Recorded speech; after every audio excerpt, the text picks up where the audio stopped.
হয়। আজকে আমরা কেউ পড়ি কি কোরআন? কেউ পড়ে না। আপনার সন্তানরা পড়ে না, আপনার স্ত্রী পড়ে না, আপনার মা পড়ে না। সকালবেলায় চল টিভি চালু কর, নাহলে মোবাইলে কোনো একটা ভিডিও দেখা শুরু কর, আবার সন্ধ্যার সময় ঘুমাতে যাচ্ছি, cinema serial PUBG free fire খেলে। মানে একটা অনিসলামিক জীবনযাপন, ইহুদি খ্রিস্টানদের জীবনযাপনের মতো আজকে আমাদের জীবনযাপন গুলো হয়ে গেছে। যদিও আবার আমরা দাবি করছি যে আমরা মুসলিম, শুধু দাবি করাই হবে। আল্লাহ রাসূল সাল্লাল্লাহু আলাইহি ওয়াসাল্লাম বলছেন, মান তাশাব্বাহা বিকাওমিন ফাহুয়া মিনহুম। যে ব্যক্তি বিজাতিদেরকে অনুসরণ করবে, পৃথিবীর ইহুদি খ্রিস্টানদেরকে, তারা যতই দাবি করুক যে আমি মুহাম্মদ সাল্লাল্লাহু আলাইহি ওয়াসাল্লামের উম্মত, আমি মুসলিম, আমার নাম আবদুল্লাহ, আমার নাম আব্দুল গাফফার, আব্দুল সাত্তার, সে কখনোই প্রকৃত মুসলিম নয়। সে আমার সাথী হতে পারবে না। যে নামাজ পড়বে না, সে নমরুদের সাথী হবে, হামানের সাথী হবে, কারুনের সাথী হবে, ফিরাউনের সাথী হবে, যে নামাজ থেকে দূরে সরে যাবে। তাহলে আজকে আমরা যে মুসলিম, এই মুসলিমের পরিচয় বহন করতে হবে। এর জন্য 1 নম্বরে কোরআন শিক্ষা, 2 নম্বর 5 ওয়াক্ত নামাজ। কেন মুসলিম সমাজে এই 1450 বছর আগে থেকে এখনও বলতে হচ্ছে 5 ওয়াক্ত নামাজ পড়তে হবে? কেন বলতে হচ্ছে? আমরা কি জানি না যে 5 ওয়াক্ত নামাজ পড়া ফরজ? সূরা বানী ইসরাঈল খুলুন, সূরা নম্বর 17 আয়াত নম্বর 1, সূরা নাজম সূরা নম্বর 53 আয়াত নম্বর 16 এবং 17। আল্লাহ সুবহানাহু ওয়া তাআলা যতগুলো বিধিবিধান অর্পণ করেছেন, আল্লাহ সুবহানাহু প্রত্যেকটাই ওহির মাধ্যমে নবী মুহাম্মদ সাল্লাল্লাহু আলাইহি ওয়াসাল্লামের কাছে গারে হিরাতে নিয়ে এসেছেন। সব কিছু, সুদ খাওয়া যাবে না, জেনা করা যাবে না, চুরি করা যাবে না, ঘুষ খাওয়া যাবে না, অন্যায়ভাবে মানুষের ধন সম্পদ আত্মসাৎ করা যাবে না। আল্লাহ সুবহানাহু ওয়া তাআলা জিবরাইল আলাইহিস সালামের মাধ্যমে ওহির মারফতে নিয়ে এসেছেন। যখন তিনি মনে করলেন আমার বান্দাদের জন্য 5 ওয়াক্ত নামাজ ফরজ করব, আল্লাহ সুবহানাহু ওয়া তাআলা জিবরাইলকে পাঠাননি, স্বয়ং নবী মুহাম্মদ সাল্লাল্লাহু আলাইহি ওয়াসাল্লামকে মসজিদুল হারাম থেকে মসজিদুল আকসাতে নিয়ে গেছেন। ফিলিস্তিনের যে মসজিদ, যে মসজিদকে নিয়ে আজও দ্বন্দ্ব চলছে, আজও ফিলিস্তিনের মানুষদের উপরে নির্বিকারভাবে তাদের উপরে অত্যাচার চালা হচ্ছে, সেখানে নিয়ে গেছিলেন।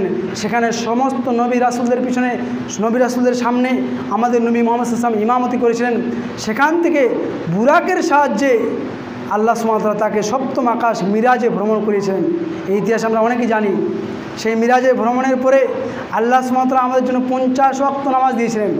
কত ওয়াক্ত? 50 ওয়াক্ত। যেখানে আমরা বলছি 5 ওয়াক্ত নামাজ পড়ার সময় নেই, 50 ওয়াক্ত নামাজ দিয়েছিলেন। নবী মুসা আলাইহিস সালামের পরামর্শে 50, 45, 40, 35, 30, 25 এই করতে করতে লাস্ট যেটা এসছে 5 ওয়াক্ত নামাজ। সেই 5 ওয়াক্ত নামাজ পড়ার আজকে মুসলিমদের সময় নেই। আমরা কোন মুসলিম? গরু খাওয়া মুসলিম। আমরা কোন মুসলিম? শুধু ঈদুল ফিতরের দিনে, ঈদের দিনে নামাজ পড়তে যেতে হবে, স্যান্ড ব্যান্ড মেঘে আতর পাঞ্জাবি পরে, আর কুরবানির দিনে ঈদুল আজহাতে নামাজ পড়তে যেতে হবে, আর এসে গরু জবাই করতে হবে, আর গরুর মাংস খেতে হবে, গরুর রান খেতে হবে। এই হচ্ছে মুসলিম। তো মুসলিমরা মার খাচ্ছে কেন? মুসলিমরা কোরআনকে প্র্যাকটিক্যালি, ইসলামকে প্র্যাকটিক্যালি আজকে আমরা ফলো করছি না আমাদের জীবনে। আল্লাহ রাসূল সাল্লাল্লাহু আলাইহি ওয়াসাল্লাম বলছেন, আমার উম্মত কোরআনের সঙ্গে যেমন ব্যবহার করবে, তাদের সঙ্গে আল্লাহ সুবহানাহু ওয়া তাআলা তেমন ব্যবহার করবেন। মনে করেন একটা দাড়িপাল্লা, সেই দাড়িপাল্লাতে কোরআন রাখেন, কোরআন যত উপরে উঠবে আমার উম্মত তত উপরে উঠবে, আর কোরআনকে যত নিচুতে রাখা হবে আমার উম্মত তত নিচুতে হবে। আজকে দেখেন পৃথিবীতে, সারা পৃথিবীতে আজকে মুসলিমরা নির্যাতিত, নিষ্পেষিত, লাঞ্ছিত, বঞ্চিত। কেন? পৃথিবীর একমাত্র নন্দিত গ্রন্থ আজকে আমরা পড়তে শিখিনি। কোরআনের মধ্যে, যেই কোরআনের মধ্যে সন্দেহ নেই, যালিকাল কিতাবুল লা রাইবা ফি, ইহা এমন একটি গ্রন্থ যার মধ্যে কোনো সন্দেহ নেই।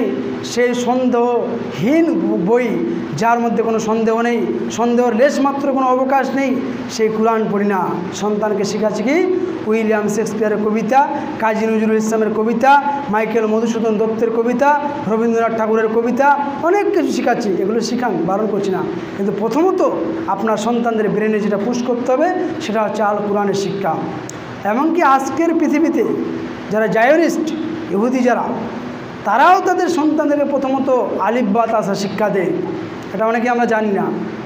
আপনার জায়োনিস্টের যে কলামগুলো, তারা যেগুলো আর্টিকেল লিখেছে সেটা পড়েন, অবাক হয়ে যাবেন যে আজকের ইহুদিরা প্রথমত কোরআন শিক্ষা দিচ্ছে সন্তানদেরকে। কেন?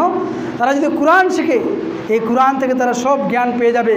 অ্যাস্ট্রোলজির জ্ঞান, অ্যানাটমির জ্ঞান, বায়োলজির জ্ঞান, সোশিওলজির জ্ঞান, পলিটিক্যাল সায়েন্সের জ্ঞান, হিস্টোরির জ্ঞান, ফিলোসফির জ্ঞান, বাংলার জ্ঞান, ভৌতবিজ্ঞানের জ্ঞান, সব জ্ঞান এই কোরআন থেকে পাবে।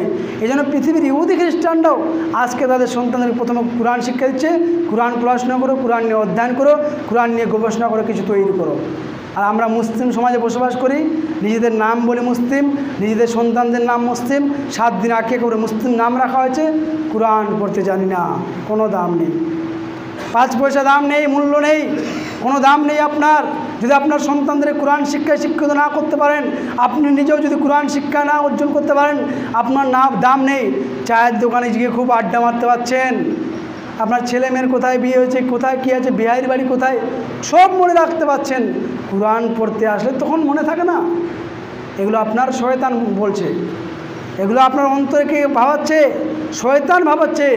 আল্লাহ সুবহানাহু বলছেন সূরা আরাফের 16-17 নম্বর আয়াতে, সুম্মা লাআতিয়ান্নাহুম মিন বাইনি আইদিহিম ওয়া মিন খালফিহিম ওয়া আন আইমানিহিম ওয়া লা তাজিদু আকসারাহুম শাকিরিন, যে আমি এই পৃথিবীর মানুষকে আল কোরআনের দিকে, সিরাতাল মুস্তাকিমের দিকে, সোজা সহজ সরল পথে আসতে বাধা দিব, উপরের দিক থেকে নিচের দিক থেকে, ওয়ান সামাইহিম, উপরের দিক থেকে নিচের দিক থেকে, ডানের দিক থেকে বামের দিক থেকে, চতুর্দিক থেকে তাকে ইসলামের পথে আসতে বাধা দিব। আজকে আপনি কোরআন পড়তে যাচ্ছেন, মনের মধ্যে ওয়াসওয়াসা দিয়েছে, এই কোরআন পড়া যাবে না, বয়স হয়ে গেছে তোমার, চোখ দিয়ে দেখতে পাও না, এই পড়তে হবে না।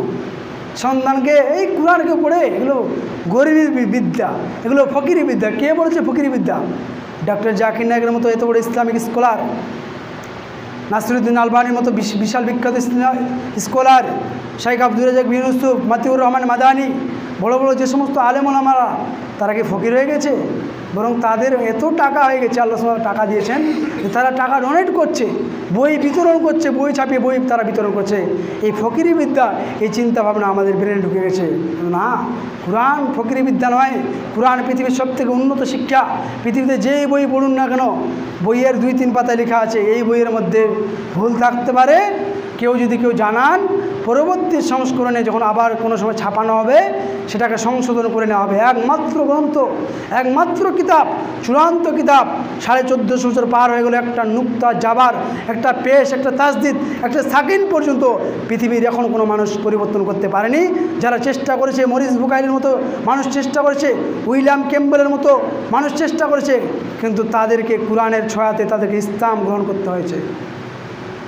তারা কোরআনকে ভুল ধরতে গিয়ে নিজেদেরই ভুল ভেঙে গেছে, যে আরে কোরআন তো সত্যিকার কিতাব, কোরআনের মধ্যে কোনো বিজ্ঞান বৈপরীত্য শব্দ নেই, কোরআনের মধ্যে কোনো মানুষের হিংসাত্মক কথা নেই, বরং কোরআনে এমন একটা আয়াত আছে, সূরা মাইদা সূরা নম্বর 5 আয়াত নম্বর 32, মান কাতালা নাফসান গায়রি, যে কেউ যদি একজন মানুষকে হত্যা করে, সেজন্য গোটা পৃথিবীর মানুষকে হত্যা করো। কেউ যদি অন্যায়ভাবে কোনো মানুষকে হত্যা করে, সেজন্য গোটা পৃথিবীর মানুষকে হত্যা করলো। অপরপক্ষে কেউ যদি একজন মানুষকে বাঁচায়, নিরপরাধ মানুষকে যদি বাঁচায়, সেজন্য গোটা পৃথিবীর মানুষ জাতিকে বাঁচালো। সুবহানাল্লাহ, কি কোরআনের আয়াত, কি চিন্তা ভাবনা। কোরআন বলছে এতিমদেরকে সাহায্য করো, এতিমদেরকে গলা ধাক্কা দিও না, মানুষের সঙ্গে সৎ ব্যবহার করো। কিন্তু আমরা কোরআন পড়তে জানি না বলেই আজকে আমাদের এই অবস্থা। আজকে কোরআন পড়তে জানি না বলে আজকে আমরা মানুষের গিবাত করি।